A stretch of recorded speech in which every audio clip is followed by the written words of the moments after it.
Hello, everyone. This talk will be about the prototype. The prototype is in progress, so you might be able to test it later, maybe in a few months. I will probably announce it in more to a more wide audience, like a mail list or something. But currently, I'm presenting things I already done and things which it can do in the future. Okay, so this thing will be a compiler replacement in a year, maybe or two. Okay, so a few facts about me, who I am, why I'm working on this. So my name is Dmytro Lytovchenko. I'm Swedish. I was born in Ukraine, but work here for 9 years now for Erlang Solutions. I'm speaking 4 languages and I can understand a few more. I'm programming since school. That was what, 1992. That's almost 30 years ago. I seen my first computer, and 25 years ago I started programming some Pascal and C and things like that. I know a lot of languages. It doesn't mean I use them, but it helps me to understand the problems users see in other languages and see the problem from different angles. So there's this thing. I have a dream. I have a dream that the computer will see, the compiler for Erlang will see entire program and not just one module. This is basically what a dialyzer sees. It loads entire thing and then works on it. Erlang compiler does not do this, and I'm hoping to fix it. Then I also have a dream to see better error messages, which again are getting better in Erlang C, but they're not getting better in dialyzer. So there's a hope I will be able to address that at some point. I would like to have type checking results faster on my screen for faster feedback loop, so that edit, compile, get errors, repeat. Before you even run your program, you want to get as much diagnostics as possible from your compiler. And I'm programming this in Rust.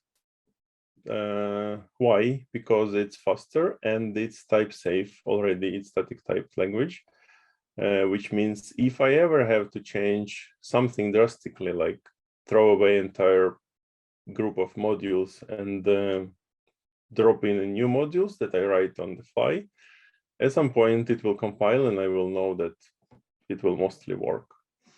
So this is really helpful when experimenting. I'm not a language expert. I did not study compilers in university 20 years ago, but I have some experience by now, and programming this in a statically typed language helps a great deal. Okay, so then I also want it to be faster than existing RLC and existing dialyzer, but well, that's granted if I don't use an optimal algorithms, it will be faster, definitely. So why this dream exists? At work, I work a lot with the legacy code, which is Erlang written 15, 10, 5 years ago. And those people don't even work there anymore. And the code does what it should do, but the technical debt is growing, and like bugs are remaining unfixed for years, and new features are not being backported because the master version of that code is already too old and nobody really dares. So that's really how to phrase it right. That's how I get emotionally involved with the code, and I feel like I should be able to do something. So my brain naturally starts looking for solutions, and one of them would be to write my own type checking tool. So why do I need to explain why teams have legacy code? Because everyone has it 5 minutes after it's written, it becomes legacy. After you commit and deliver it, it becomes legacy because you might never touch it again, and it works, so why touch it until the requirements change and it becomes rotten code. even if it was correct on the day it was created. So there are a lot of errors in the source code, which I can see with my eye, but Erlang compiler does not see them. It delegates catching these errors to runtime. So until I compile, possibly deploy or build it and make a release and start it, I will never know that something is wrong. And in worse cases, your system would be also quite slow to test. So you would have also to start a test on your branch, and it will be like 30 minutes, 1 hour, 2 hours till you really know that something went wrong with your code. And a lot of these errors which happened definitely could be captured during the build time. So that also gets me involved emotionally. I feel like this could be improved. And the only way to improve it is by having an entire program in memory and analyzing it. That's what Dialyzer does. It's also not very fast. It does it faster than full build and test cycle. So yeah, that was my dream. This dream was growing in me for many months.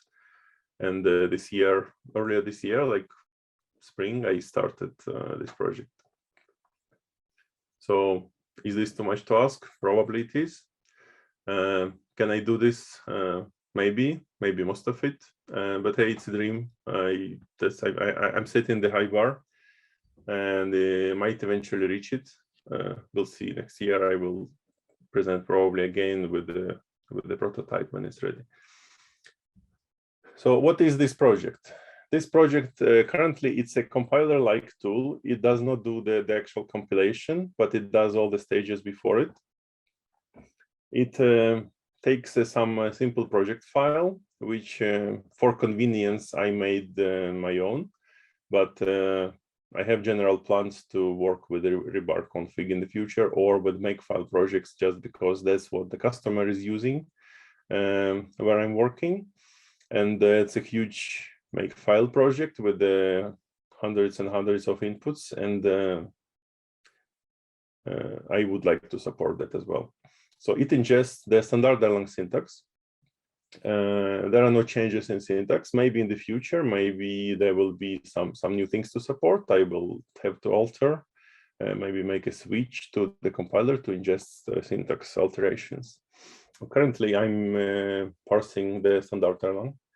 I load everything that's given, that's listed. I parse, pre-process, and analyze the thing, and try to find type errors. And then I will explain a bit later what kind of analysis I'm doing. Again, it's work in progress, so there will be many more checks in the future. So this is what it is. This is a program in Rust, which will eventually replace RLC, I hope. So it also includes the work it repeats, not repeats, duplicates. Yeah, it replaces Dialyzer anyway. So that's the final goal is to give the output similar to Dialyzer. At that point, it will become useful, and I can already start advertising and involving more people to try it. It can become a full compiler, because why not? I have a syntax tree in memory. It's all type checked, and everything is matching together. And why not generate and optimize some code constructs? Why not? Yeah, it's possible.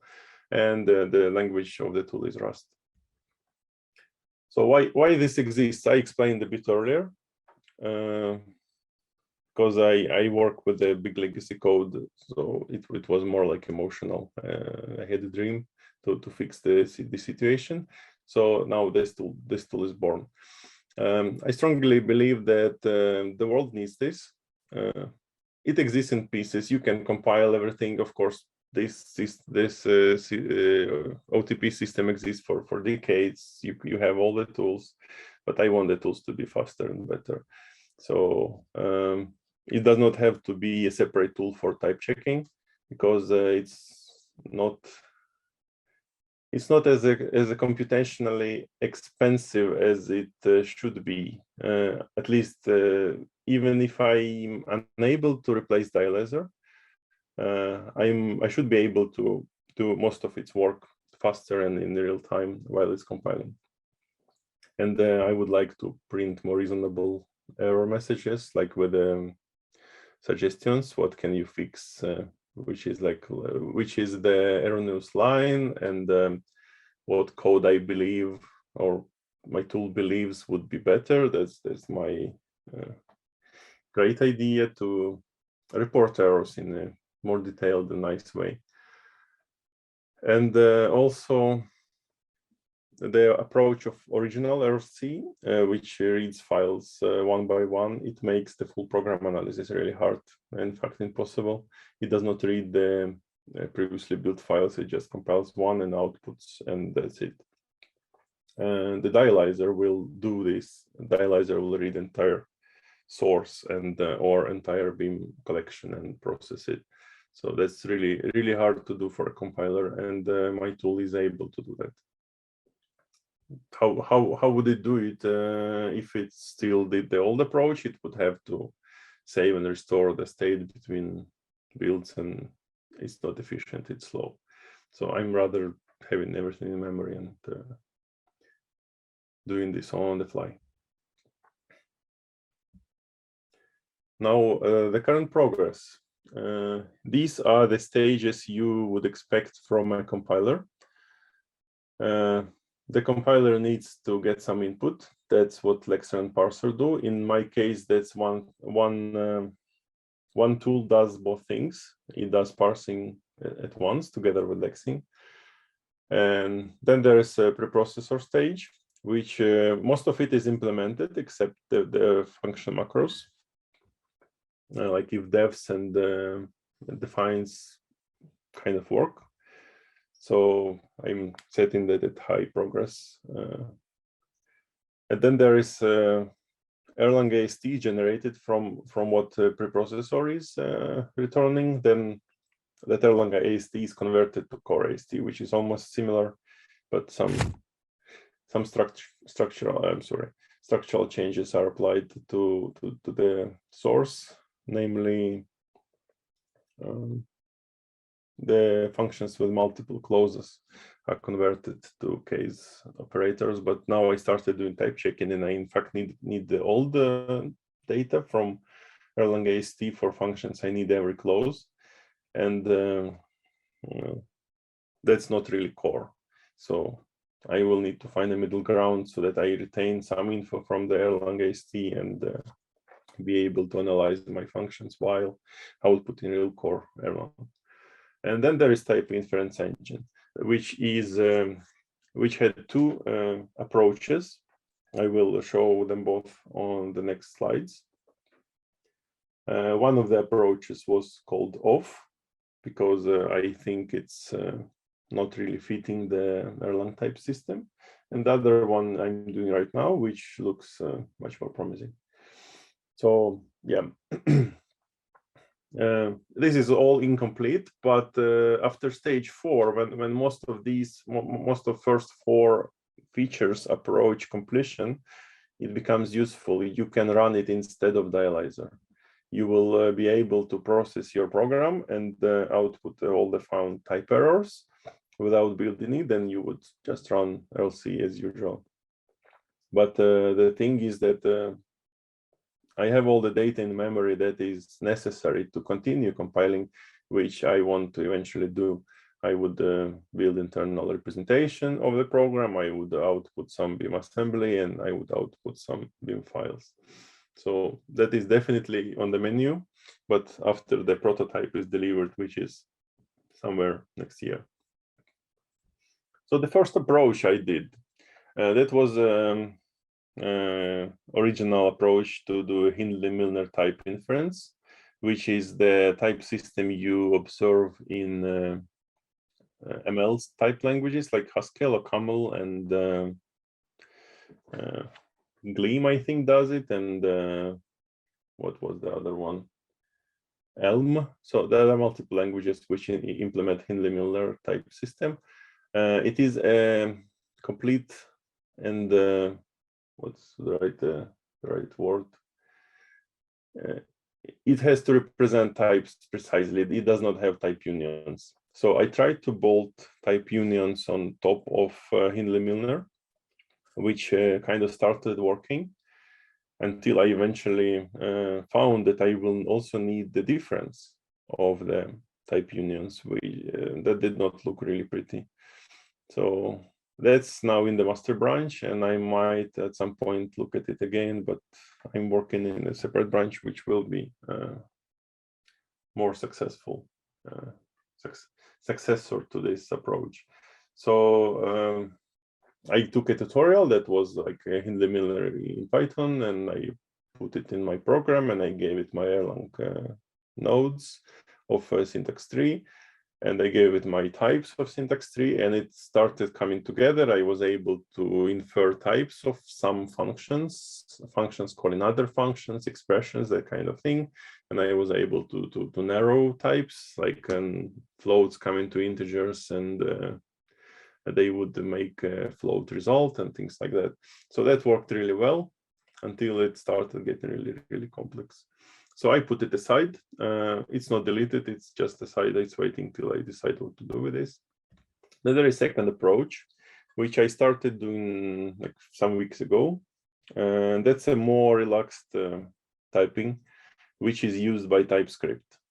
Why I like it? Because Erlang is so much similar to TypeScript versus JavaScript. So in JavaScript, you write whatever you want and it compiles, and it runs. And in TypeScript, you just rename or your JS files to TS, and it also runs. It's a valid TypeScript. But then you can enable more checks. You can enable type pinning. You can say this argument is not any anymore. This argument is integer, and this argument is a list. And then it will start finding errors in your program that where you expect an integer, there's undefined coming. So this is very similar to what Erlang is.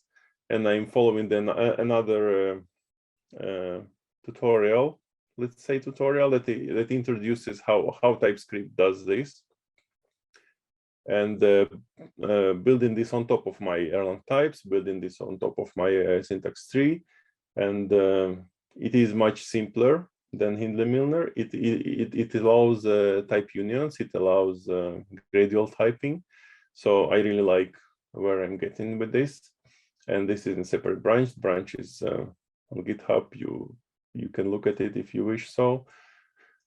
And yeah, I like it more. So this might be the future, and this might be it. And it's also fast. It does not take a lot of memory. It does not take a lot of computation. It produces fast results. This is exactly what I want from my type checker. A couple of features that I believe are not seen somewhere else. At least one feature is not seen somewhere else. The strongly typed lists are not seen in Dialyzer and not a part of Erlang. But looking at legacy code, you can find that often people use lists to store values that go into a tuple normally. Things like parameters to an init in Gen server, they are list. And they're not strongly typed. You just say list. It's really not easy to type. And in the Erlang typing system, list will take a union of all elements. You cannot really fix positions. So that position would be this list type. So I have strongly typed lists, and they behave similar to tuples. But I will see how to make this work. I really want to make this new type work, because it will help me find and pinpoint a lot of problems in my code using, not my code, the code I'm working on, which is using lists. So I aim to replicate most of the features of standard Erlang type system. And I aim also to have a full program representation memory. This is very useful for other types of analysis and outputting some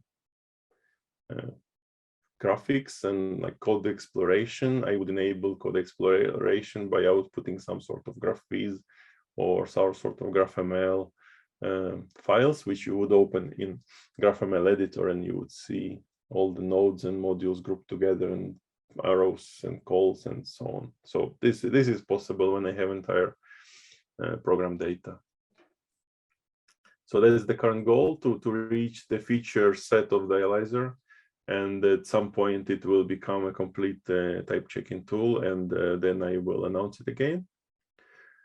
And from that time I will start working on a compiler.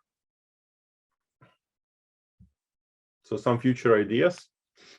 I just mentioned it before. I would really like to be compatible with as many existing systems as possible, which means I will read the rebar config. I could import it, or I could read it natively. I don't know yet. Not sure. We'll see. This really will compete with rebar in some way, because it reads the program tree and tries to compile everything, which is what rebar does. It also does a lot more, but I'm not going to do all that work. I'll need to find some middle ground. And I'm also planning to do some makefile support for really complex systems which have a big tree of makefiles, which are really hard. They've been legacy for not for many years, for decades, and nobody knows how to modify those makefiles, and they just build.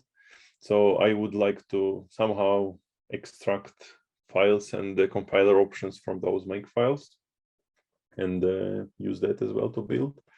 I would like to support property list type, which is not really type supported by Dialyzer. For Dialyzer, it is just a list of tuples. You can set a union of keys, you can set union of values, but let's see if it makes any sense. I will come to it later. If I can improve it, I will. But I have created a new code which uses prop lists, and I have a lot of legacy code which uses prop lists. I would love to have more control, like more type checking on that. Also, it's been many times it's been stressed that it is hard to strictly type message passing, which is possibly true, but it doesn't have to be black and white. It can be somewhere in the middle, like some shade of gray, which is acceptable. So I would like to be able to type my receives and to type my sends in some way. So if I find a way to do it, I will. For example, PIDs could carry some information in them, what messages that PID can receive. So there are some ideas. If you send to a PID and I know that PID belongs to your, say, web worker, then I will know that it can receive specific web worker messages only.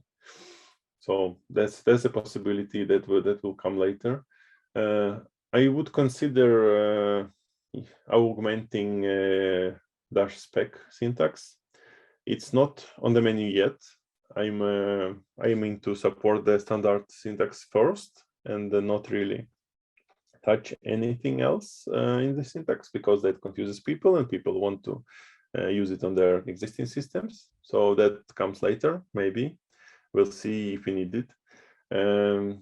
And having an entire program in memory means I'm able to output multiple slices of the data in different, which are useful for different situations. That would be graphs, that would be graph with drawings, that would be even PNGs or something, some pictures.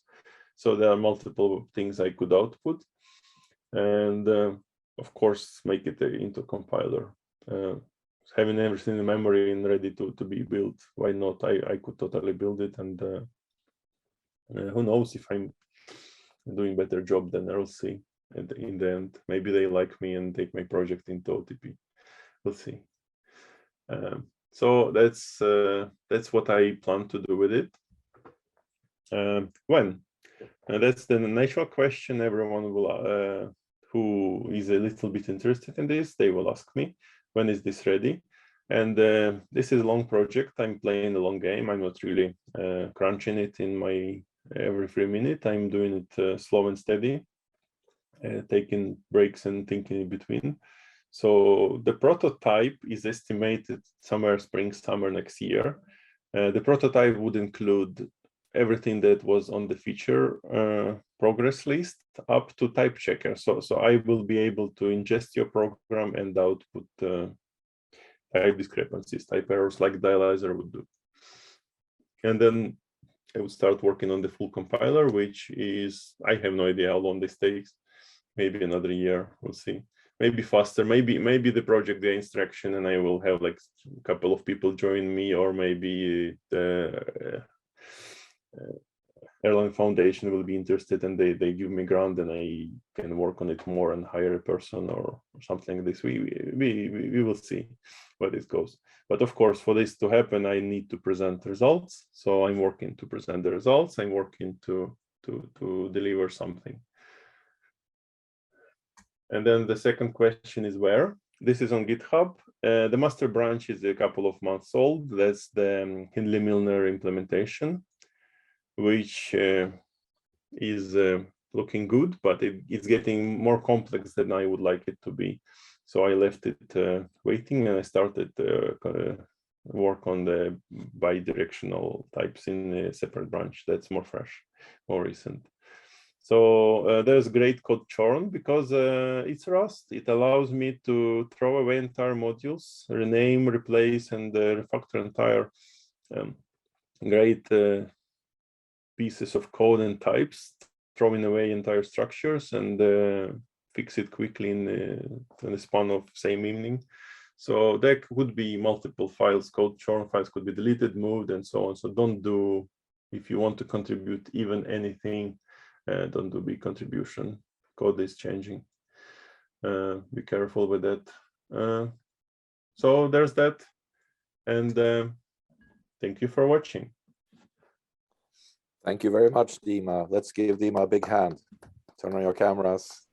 Even turn on your mics. I don't know if that's possible. You can try. So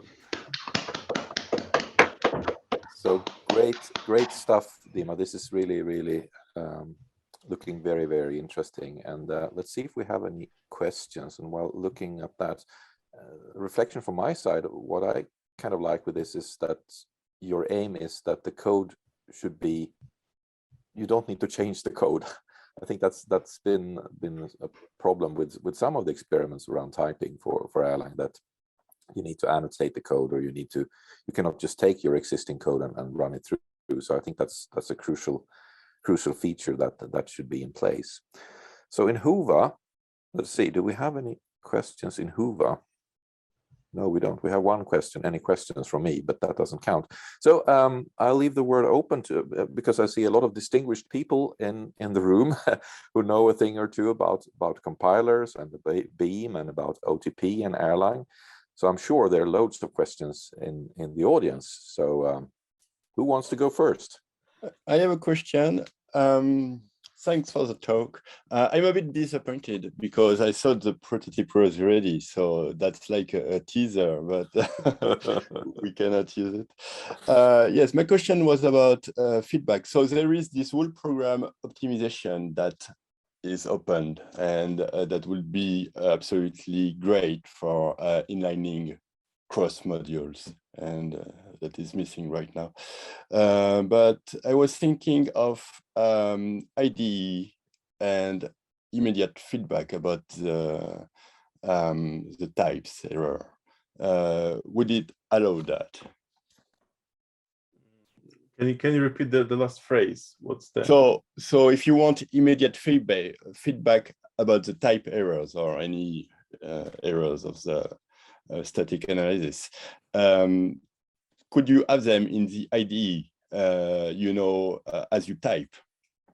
But I'm not really letting people edit code. I'm compiling the code. Yes, but now that integrate with the editors in some way.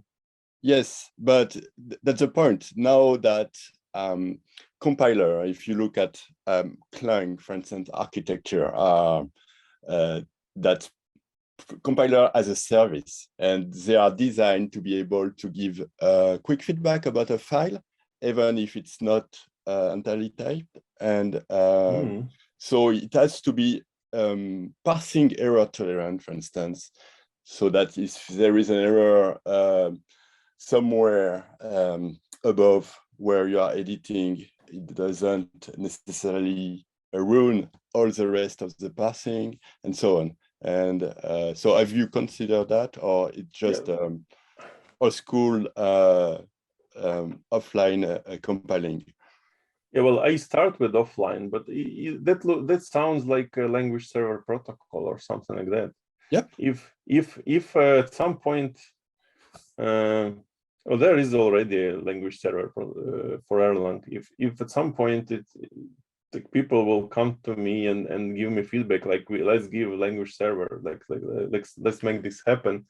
So I think it's possible. I can throw away a module from memory, and I can reload it again, and I can process that module again. So it can be continuously running server. It can be. I just did not plan it yet. Okay. But I don't see why this never can happen. This can, of course, this can. Good. So yeah, in theory, make it a daemon and connect not connect, expose a language server port. I can do that. It's just I have no idea who would use it, and I'm not using it myself. I first need to make it work. And when it works, yeah, we can add that. Sure, it sounds interesting. Okay, thanks. Cool. We have a couple of questions in Hoover, so rather than me reading them, so the person who typed them in could ask the question. One thing about parallelism. Who would like to ask it, please? Yes. So my question was about parallelism in the build of the type checker. Is this something that has been thought about? Of course, it's been. So what I'm doing is I'm programming in pure Rust. I'm not using unsafes. I'm not using pointers. I'm using like really safe idiomatic Rust, and I'm using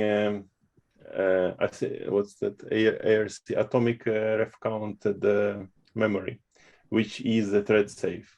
So if at some point I need to start several threads, I can.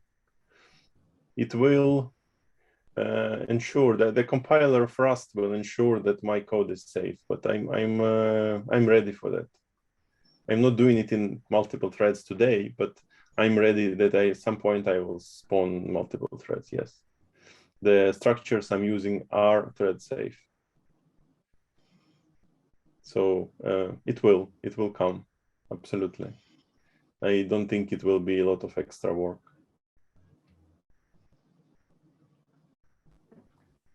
Cool.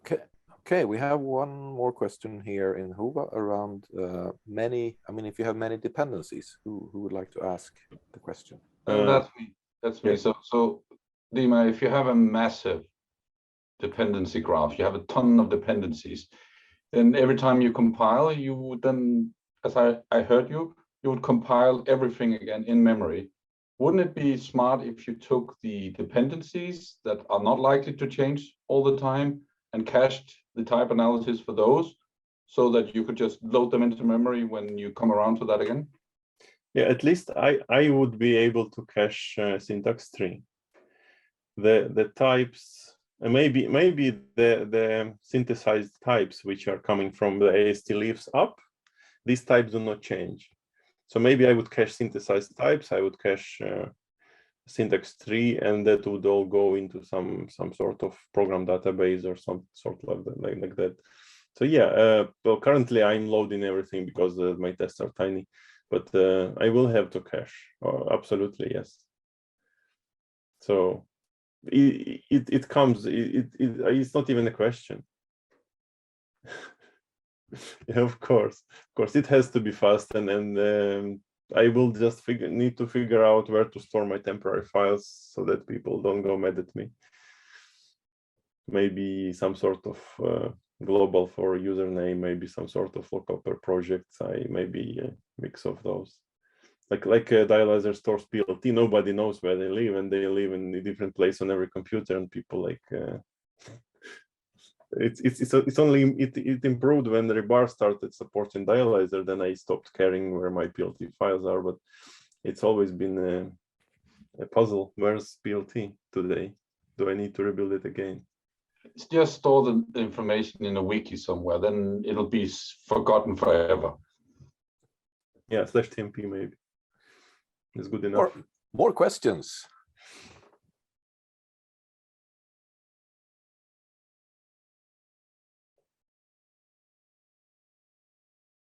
We have a few more minutes, so You don't need to make a long suspense. Yeah, but I then I have another question, Dima. Yeah, sure. You said you didn't study a lot of compiler stuff at uni. Yeah. So which sources have you been using to build up your information? Because I know that gradual typing is not something that you can find in a very old textbook, because most of the advance has been made lately. So what resources have you been using to get up to speed with this? So how I do this? I need to understand the concept. If something is new, like Hindley-Milner typing, when I started first experimenting with it, I had no idea how it works. I have a syntax tree, so to that point I understood it clearly, and I had the idea that I need to determine like type and nodes somehow, and then I found a couple. Not more, it's more, but more than couple. Like there've been some Haskell example right in the compiler. There was some Python example right in the compiler with the Hindley-Milner. So I took the simplest one. I don't need somebody to write my code. I need to understand the concept. So I took the simplest and implemented the copy of that, and then it became so complex that it's too far from the original.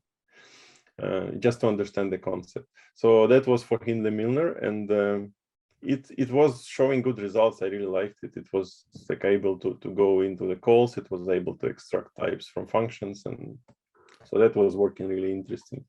And the current one, I found another tutorial, which is some guy is presenting how to re-implement TypeScript.